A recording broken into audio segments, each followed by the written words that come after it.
É um livro raro, diferente e com edição limitada. É uma obra bilingue, escrita em português e inglês, em torno do mundo da arquitetura e de alguns dos seus mais reconhecidos protagonistas. O livro vem assinado pelo arquiteto Hugo Oliveira, o meu convidado hoje na RDP Internacional. Muito bem-vindo, Hugo.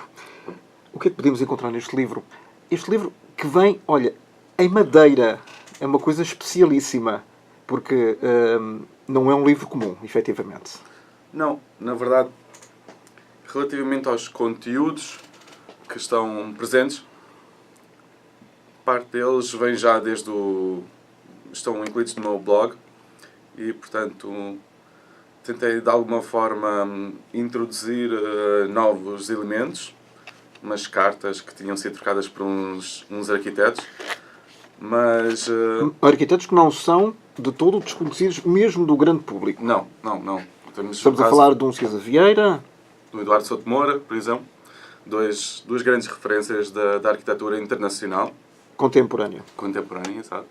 E portanto, a verdade é que eu queria fazer um livro que não fosse apenas uma cópia daquilo que existe online, dos textos que existem online, e portanto que fosse um objeto, na verdade, que merecesse estar numa estante ou numa mesa, numa coffee table, como se costuma dizer. Sim, mas não só para decoração, Não. para leitura. Não, espero bem que não. Mas essa leitura é de alguma forma uma descoberta. Não... Fisicamente é uma descoberta, porque as páginas estão todas elas dobradas e picotadas. E, portanto, para descobrir essas conversas que tive com algumas destas figuras importantes da arquitetura, a pessoa tem mesmo que rasgar, digamos assim, as páginas e as folhas do livro. E portanto, era a minha intenção ser realmente uma descoberta. Hugo, o que é que está nessas cartas? Quais são os segredos das missivas? Não vou revelar aqui, também para não estragar a surpresa. Mas pode-se levantar um bocadinho do véu. Sim. Estamos a falar de dois arquitetos, no caso das duas cartas, concretamente, estamos a falar do arquiteto Alberto Campeesa, um arquiteto espanhol, contemporâneo, muito reconhecido. E estamos a falar de um outro arquiteto com cerca de menos 20, 30 anos, já de uma outra geração, japonês, uma outra área geográfica, e portanto pessoas de duas culturas completamente diferentes e como é que elas falam sobre a arquitetura, a sua paixão. E conhecem muito bem a obra um do outro e é interessante ver como é que eles criticam de uma forma amável, mas fazem uma crítica da obra de um e de outro. A arquitetura é moldada pelo sítio onde nós nascemos e vivemos e crescemos. Por exemplo, estamos a falar do Oriente e do Ocidente. Exatamente. Sim. Nessa carta é possível ver isso.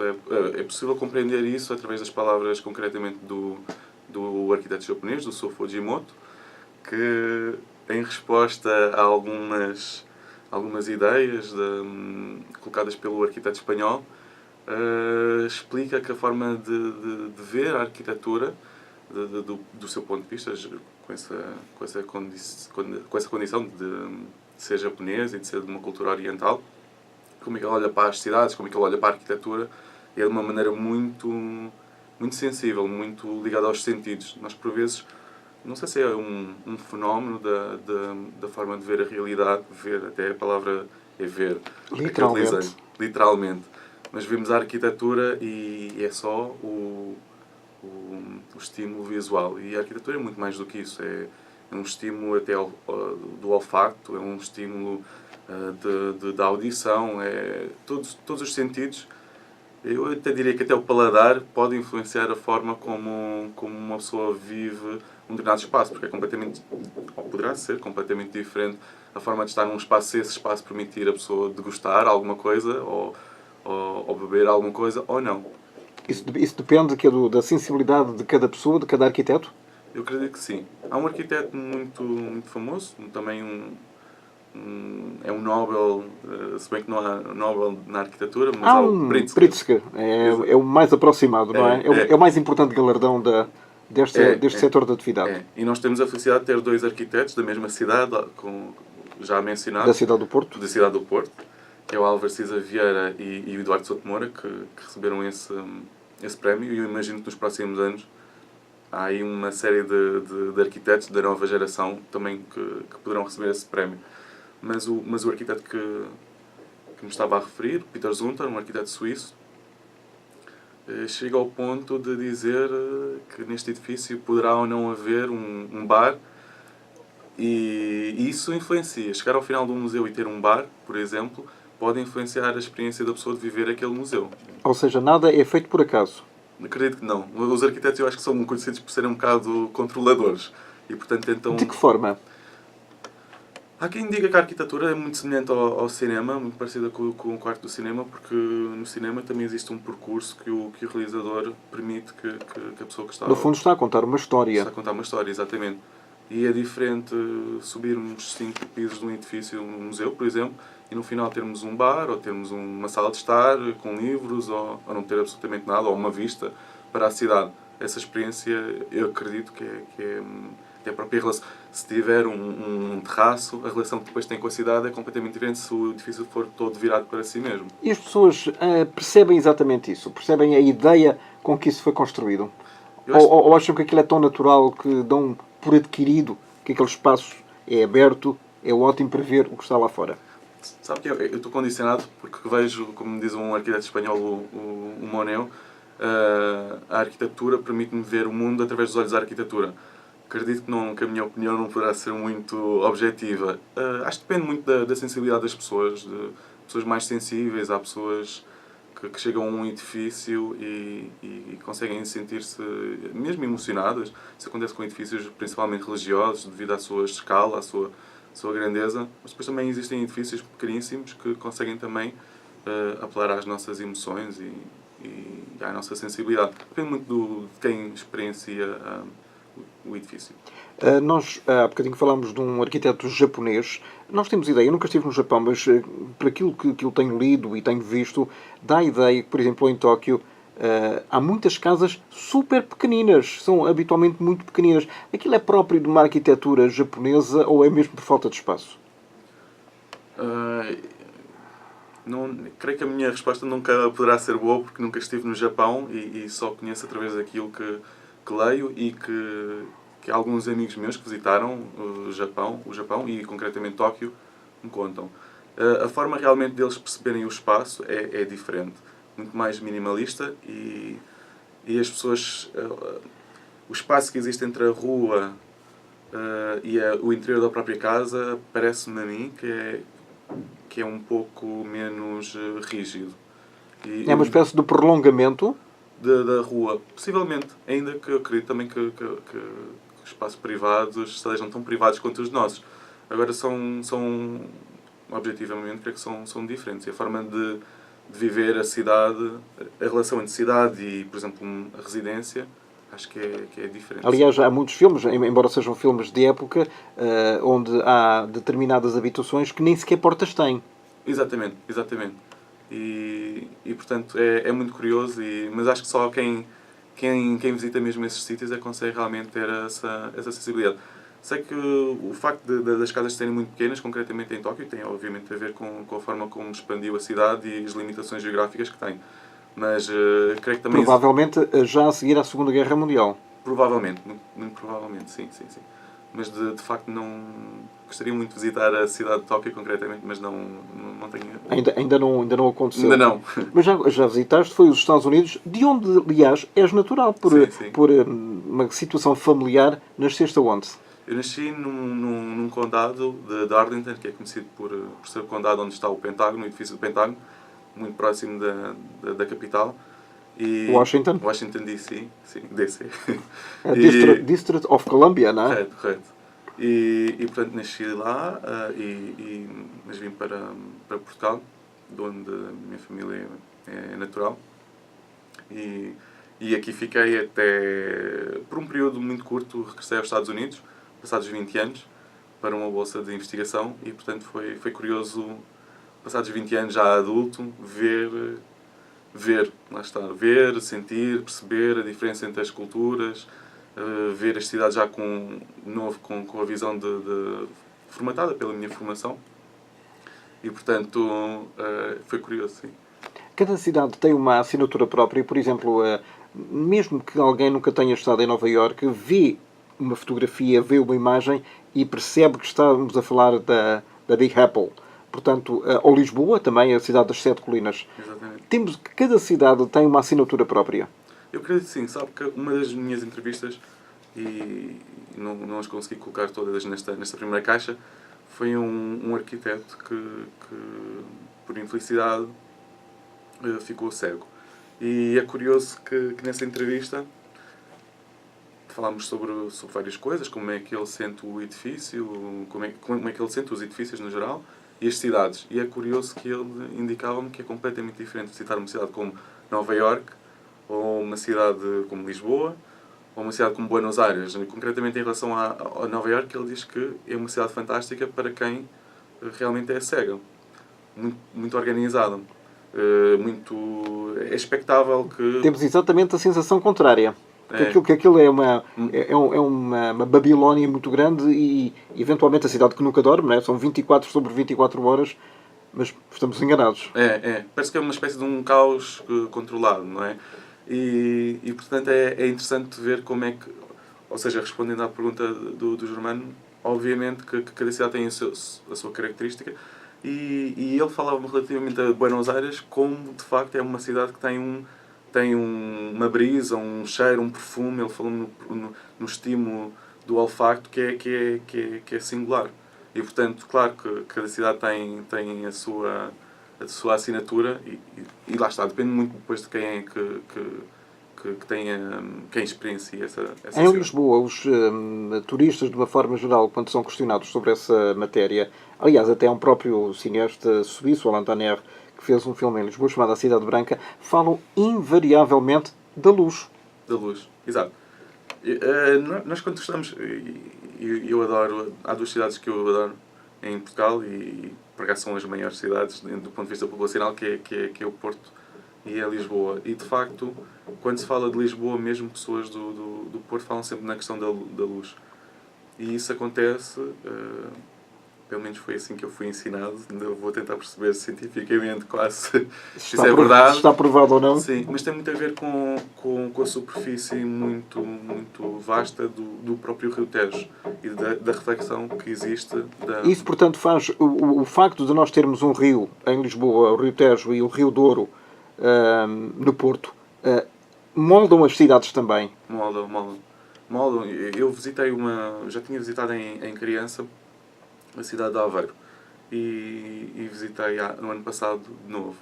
E de facto aquela cidade sem aquelas rias era uma cidade completamente diferente. Ou seja, a mancha, aquele líquido, é água, de facto forma a cidade, influencia até a forma como e condiciona a vida das pessoas. E condiciona, sim. Imagino que Veneza será um exemplo ainda mais paradigmático desse ponto de vista, mas condiciona, sim. Mas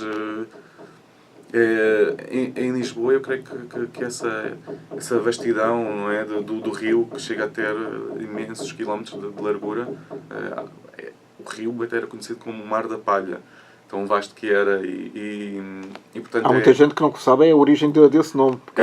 É curioso a origem do nome. Tem a ver muito com as plantações que existiam também ao longo do Rio Tejo e com a forma natural com que alguns desses de palha, digamos, se alojavam, digamos, naquela zona do rio mais larga. Hugo, há muita gente que, e há bocado falaste numa pessoa invisual, muitos das pessoas com necessidades especiais, deficientes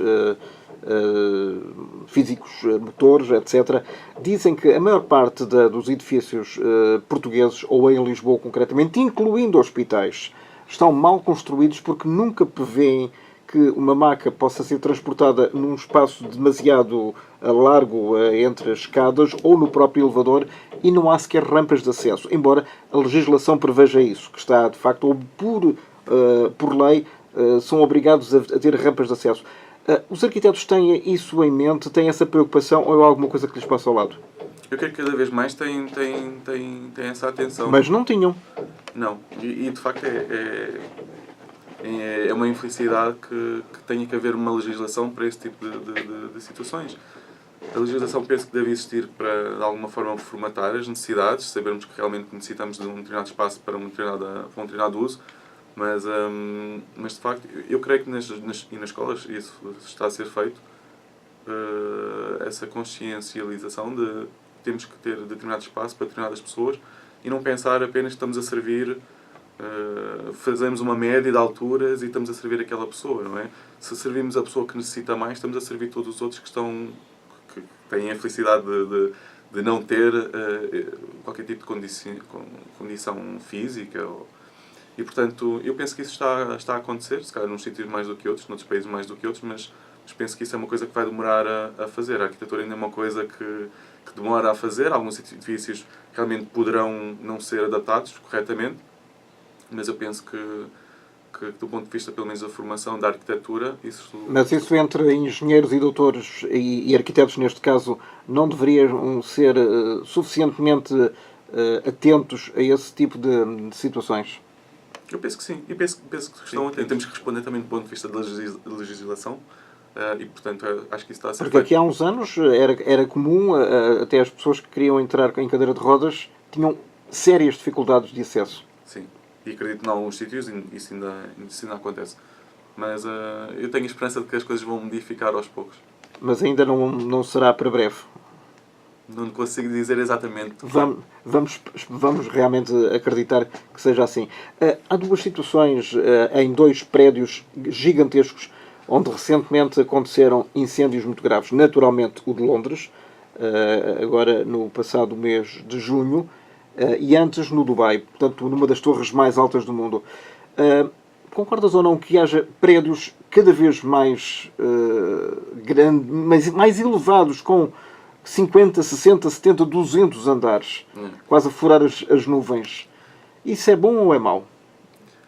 Eu, quando estava a estudar arquitetura, tive um professor muito influente na minha formação que me falava desta ideia quase do pós-guerra e muito britânica, que era de criar edifícios de habitação social com galerias, ou seja, que têm os corredores no exterior das casas e que essas casas todas, esses apartamentos, são todos ligados por galerias. E falavam nessas galerias como ruas, quase ruas elevadas.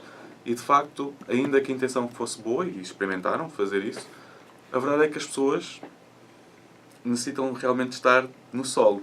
Há uma ligação entre o ser humano e o Sol, deste planeta, que realmente torna mais confortável a permanência de uma pessoa no Sol do que elevado. E creio que há estudos que apontam que a partir de um quarto piso, mesmo que seja no nosso subconsciente, as pessoas começam a ficar desconfortáveis. Afeta mesmo o ser humano. E não só aquelas que têm vertigens. E não só aquelas que têm vertigens. E, portanto, a mim parece-me que as cidades estão a crescer. Vamos ter cada vez mais cidades maiores e cada vez maiores. Porque há muita gente que vem justamente do litoral ou da província para as grandes urbes. Exatamente. Isso é um fenómeno universal, acontece em qualquer sítio. E com isso a necessidade de utilizar o mesmo espaço para receber um maior número de pessoas. A mim parece-me que isso poderá ser alterado nos próximos tempos, porque as pessoas acho que vão começar a ficar cada vez mais sensíveis para esta necessidade das pessoas viverem mais próximas. Com medo. Com medo de? Com medo de que aconteça, por exemplo, no caso das torres em Londres, e nós vimos isso, a partir do quarto, quinto andar, os bombeiros não conseguiam apagar as chamas. Isso é terrível, isso é uma sensação de insegurança muito grande. Para além de que o próprio edifício, ao que consta, depois das várias obras que fizeram de remodelação, nem sequer tinha saídas de emergência, nem os alarmes contra incêndio funcionavam. Exatamente.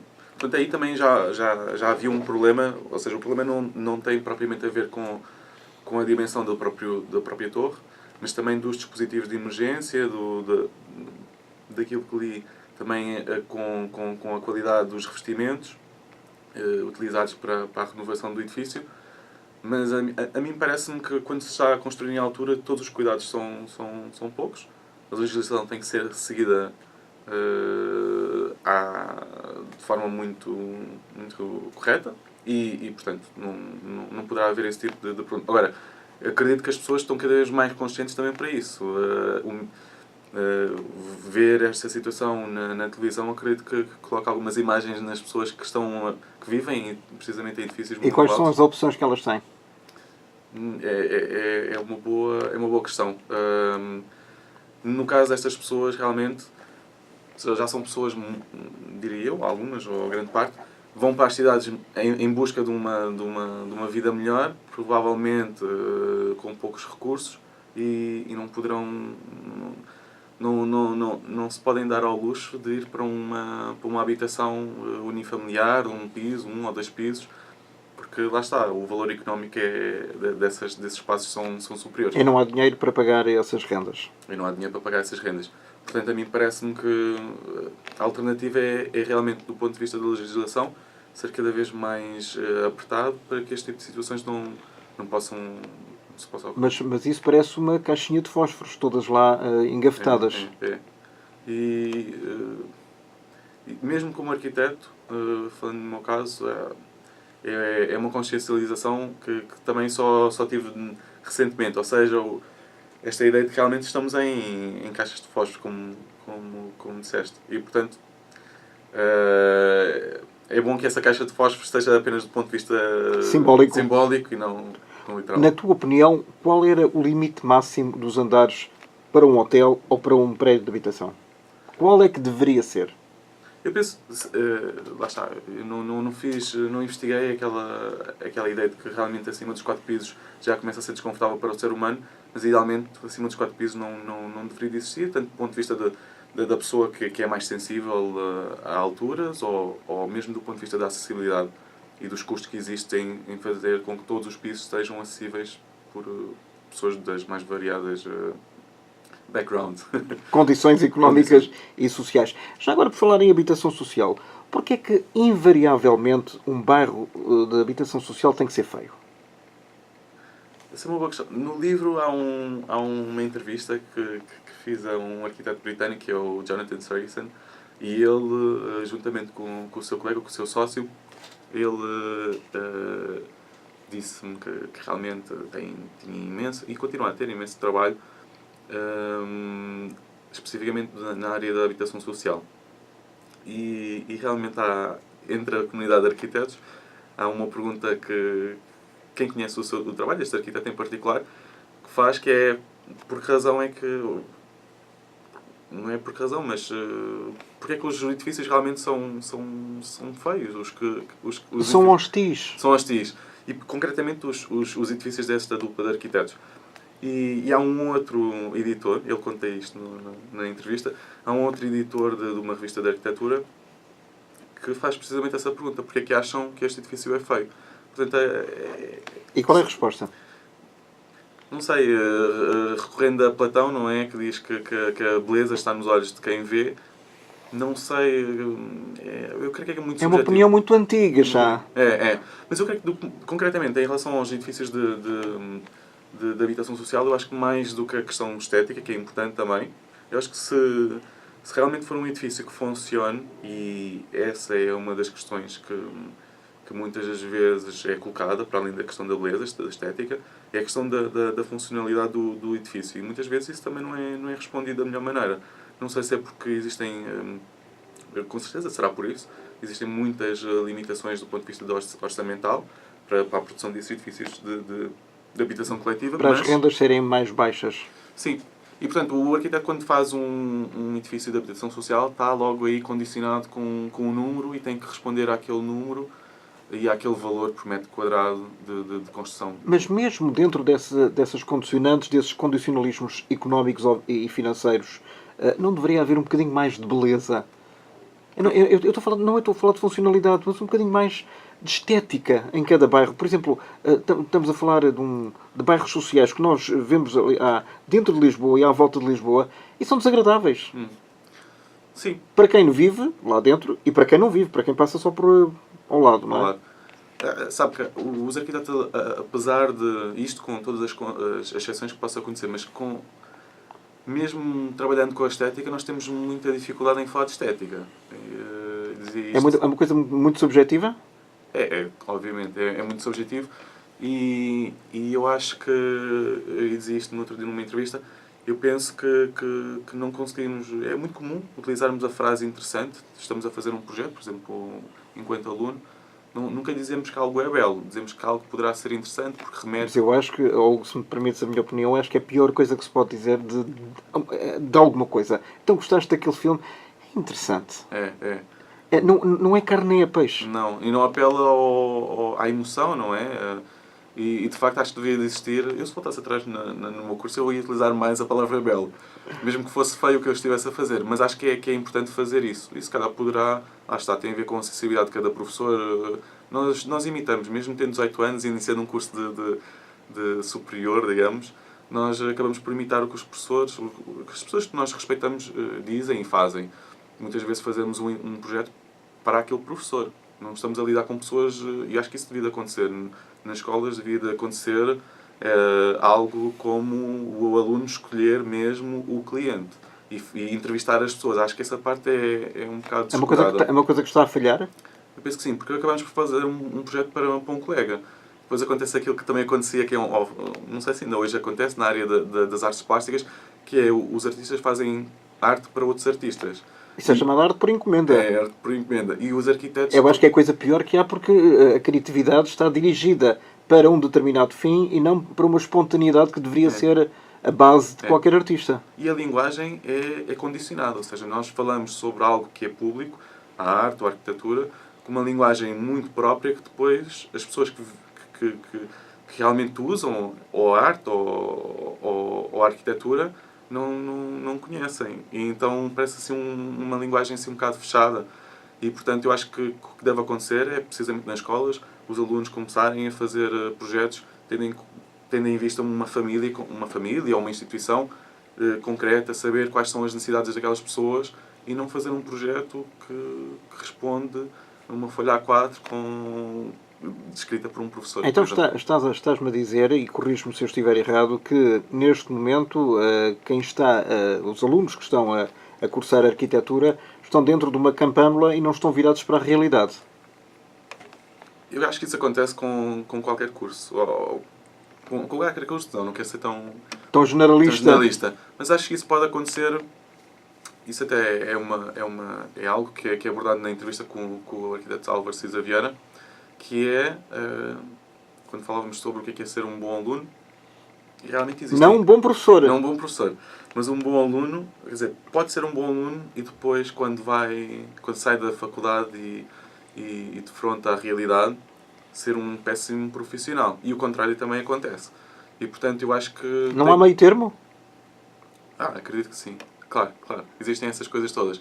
Agora, eu acredito que é positivo um aluno, digamos, a meio do curso, confrontar a realidade daquela área profissional com pessoas, com clientes, e não só de várias pessoas de vários sítios e realmente confrontar tudo isso que é a arquitetura, que é uma arte pública, não é? Confrontar com o dia-a-dia. Com o dia-a-dia, exato. Isso não acontece. Acho que podemos ficar... É muito comum, se calhar, um arquiteto ou um estudante de arquitetura acabar por ficar obcecado com medidas, com as suas opções privadas e então não sai daquilo e não confronta com as pessoas. E tentar convencer um cliente que aquilo que estamos a fazer realmente faz sentido, aí eu acho que devia haver realmente uma cadeira uma cadeira suplementar. Chamada vida. Sim. Clientes difíceis. E então tentar ver o que é ter uma conversa com um cliente, o que é tentar convencer que realmente aquilo faz sentido. Como é que vocês convencem? O cliente tem uma determinada ideia e uma determinada opinião que é contrária à vossa, mas vocês sabem que a vossa é correta. Como é que se dá a volta? Eu acho que é preciso... Há um poder de persuasão? Sim, mas eu acho que depende depois muito do arquiteto e do cliente. Mas eu acho que tem a ver com esta... É muito simples, é tentar passar para o outro lado. Com muita coisa na vida isso acontece. Tentar passar para o outro lado e perceber o que é que aquela pessoa realmente precisa e não o que é que eu gostaria de fazer. Portanto, temos que ir juntar a fome com a vontade de comer. Sim, Uma boa expressão, sim. Mais ou menos isso. Durante a crise que começou em Portugal e um pouco por todo o mundo em 2011, dizia-se que uma das áreas de atividade mais atingidas era justamente a arquitetura, É, e, onde os alunos saíam diretamente para o desemprego. É verdade ainda ou não? eu penso que continua a ser. É curioso que, ao contrário do curso de Engenharia Civil, que está muito ligado à arquitetura, o curso de arquitetura, ou os cursos de arquitetura, continuam a ter todas as vagas preenchidas. Não sei se estou a cometer um erro, provavelmente Eu um acho, outro sim, curso. uma outra exceção, mas acho que nunca se falou de arquitetura como havendo vagas. Sim, sim. E, portanto, é curioso. Não sei se é porque nós somos mais... seguimos mais as nossas emoções, ou é uma generalização que poderá estar incorreta, mas é curioso que isso aconteça.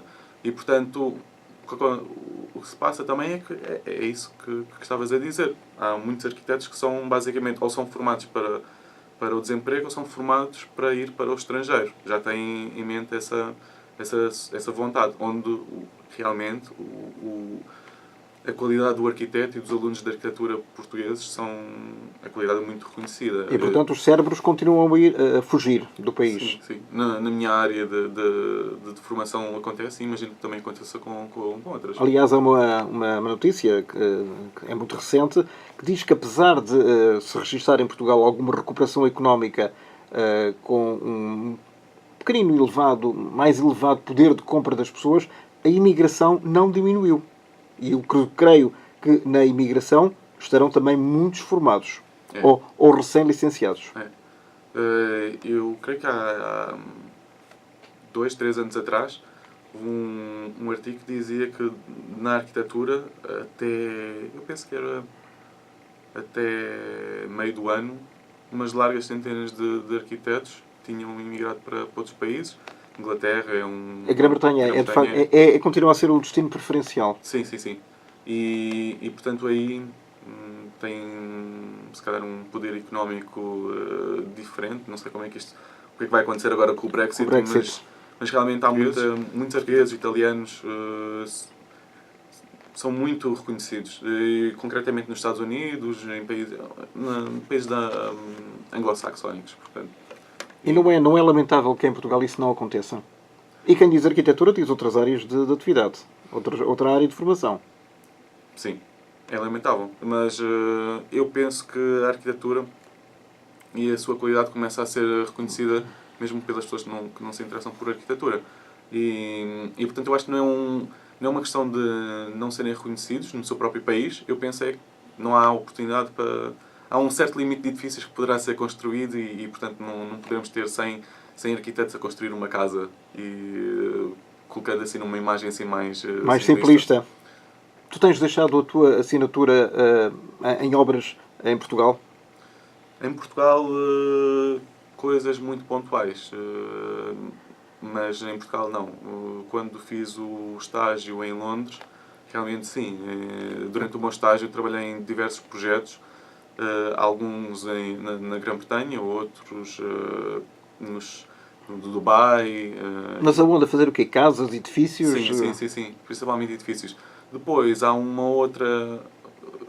outra área para a qual os arquitetos estão a ser encaminhados, digamos assim, que é precisamente para a área da comunicação da arquitetura. Portanto, através das exposições e temos agora um novo museu, o MAT, que também se interessa por esta questão da arquitetura. Em Lisboa. Em Lisboa, exatamente.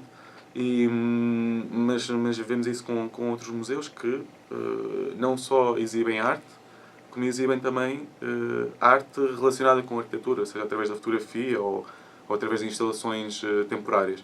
E, portanto, a mim parece-me que a arquitetura tem que ser desviada. Os arquitetos têm que começar a fazer outras coisas e estão a fazer. Para sobreviver? Para sobreviver, sim. E para se sentirem felizes com o que estão a fazer. Eu acredito que há muitos arquitetos que, prescindindo de ganhar milhões, se calhar preferem fazer coisas mais... que vão mais de encontro com aquilo que realmente querem. Não perder uma certa liberdade que têm quando fazem coisas mais pequenas e não quando trabalham para empresas maiores e algumas delas no estrangeiro. E cada caso é um caso. Cada caso é um caso. O que é que leva um jovem estudante a seguir arquitetura? O que é que o atrai? Eu penso que a possibilidade de alguma forma alterar, mesmo que seja através de uma casa, alterar uma caixinha onde as pessoas vão viver e de preferência para melhor, claro. E eu penso que será isso. No meu caso foi uma necessidade de criar uma vida, de imaginar uma vida melhor. Começa connosco. E depois para os outros. E isto à escala de um quarto, por exemplo, como é que eu poderia fazer um quarto mais agradável, mas também à escala da cidade. Como é que eu poderia fazer um bairro mais, ou as pessoas daquele bairro mais felizes. E portanto acho que... Então havia preocupações sociais. Sim, sim. Ainda que eu se calhar não tivesse consciência, que era tão novo, quando comecei a desenhar as minhas primeiras casas, digamos assim, através do desenho. Para já tem que se ter jeito. Sim. Depois vai-se aprimorando, não é? Sim. Mas tem que haver uma tendência para as pessoas que em princípio não têm jeito nenhum para desenhar jamais poderão ser arquitetos, ou não? Pois. Ou estarei errado? Sabe, eu não desenho muito bem, para dizer a verdade. E cada vez mais acho que, ainda que seja importante, e o desenhar bem faz com que uma pessoa realmente esteja mais atenta, se calhar, a determinadas formas, ou seja, a estética é muito aprimorada, eu acredito que um arquiteto que tenha até uma formação diferente, na área das ciências, por exemplo, possa fazer uma arquitetura tão interessante quanto uma pessoa que consiga desenhar. Eu acho que o ponto fundamental é como é que estas duas pessoas, a que desenha bem e a outra que se calhar tem uma preocupação mais social, conseguem fazer melhores espaços para os seres humanos ou até para animais. Há um conjunto de arquitetos que me parece que agora começam a fazer também assim, um espaço assim, dedicados assim, para animais.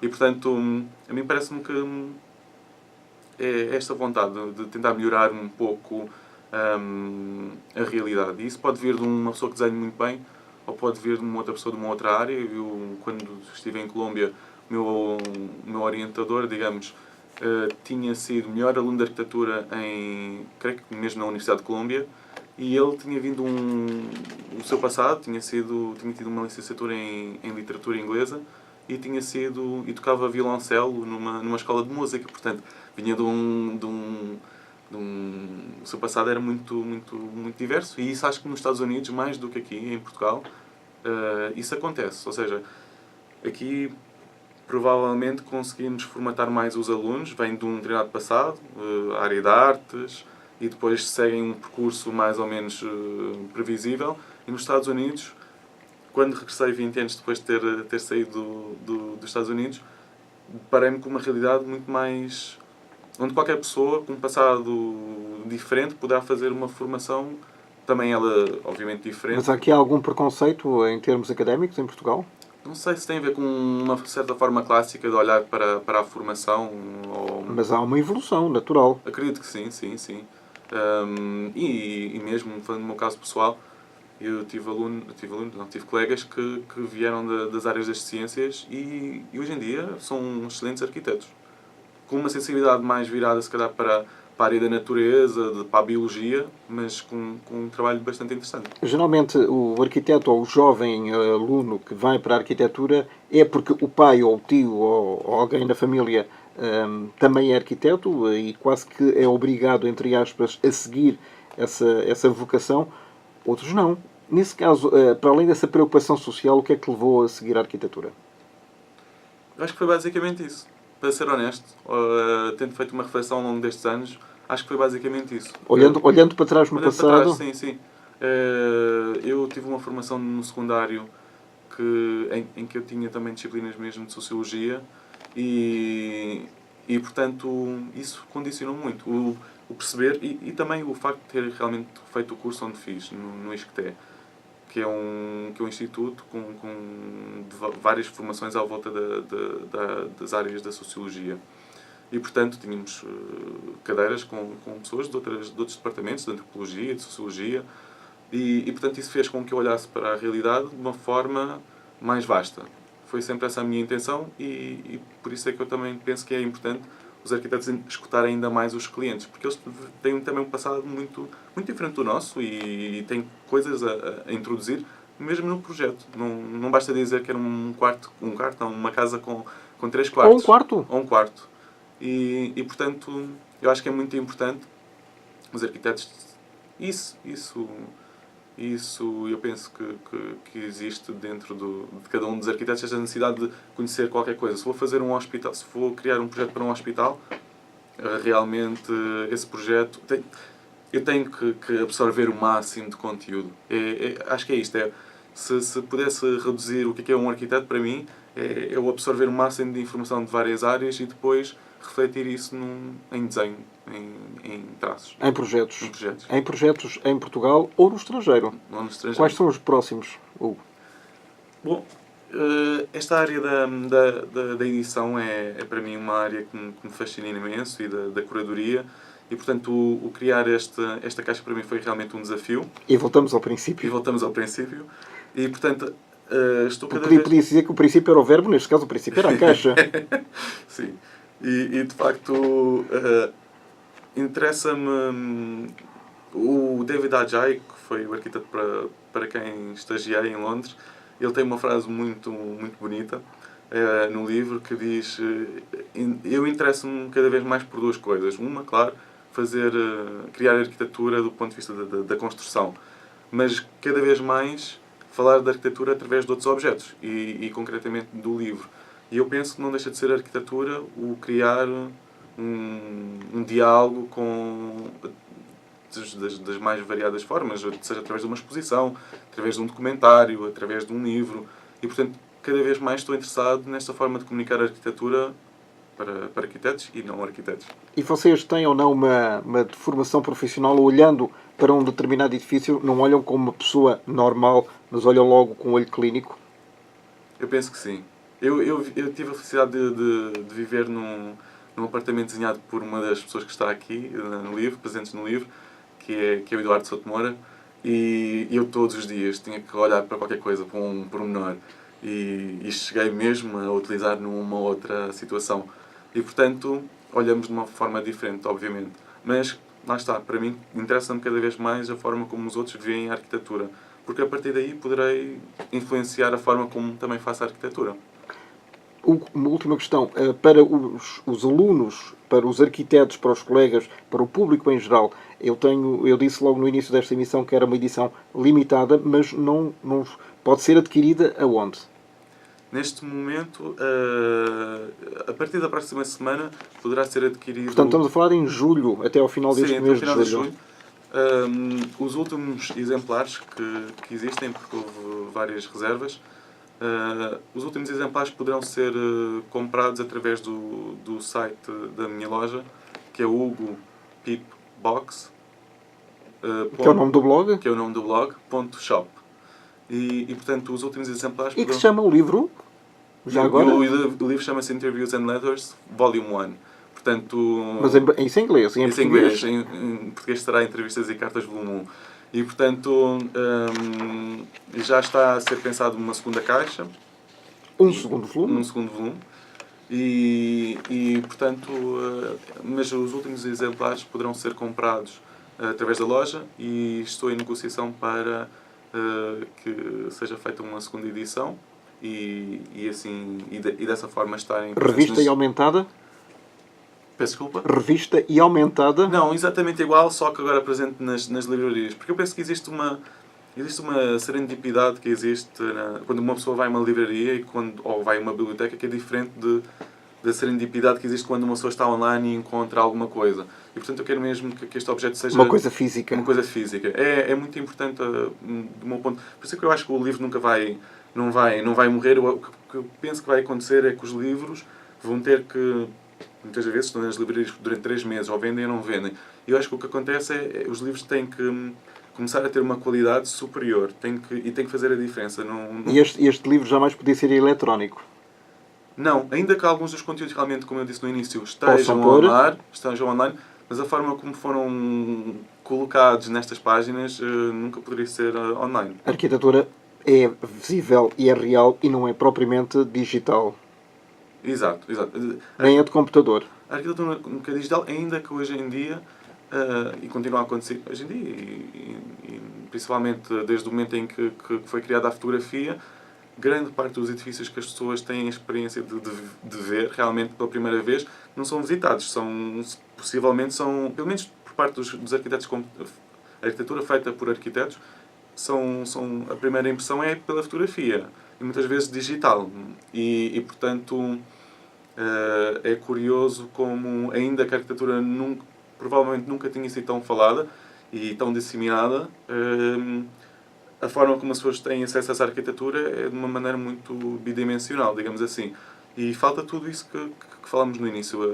A visão obviamente lá está, mas o olfacto, a audição, o tacto. O tacto é muito importante também. E todas essas coisas têm que ser mesmo... Não podem ser através de um blog, não pode ser através de uma imagem. E o livro tentei que isso acontecesse. Este livro tentei estimular as pessoas do ponto de vista do tacto, do ponto de vista do olfacto também, que é uma caixa perfumada, a experiência de rasgar as páginas para ler mais das entrevistas.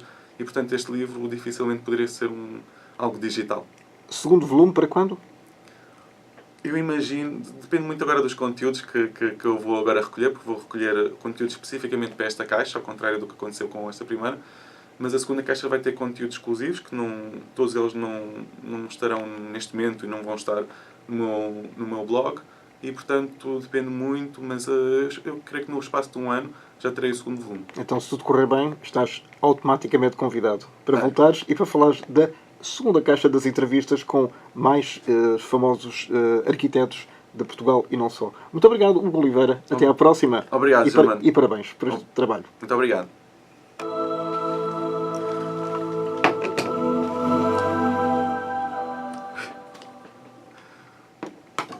Obrigado, Germano.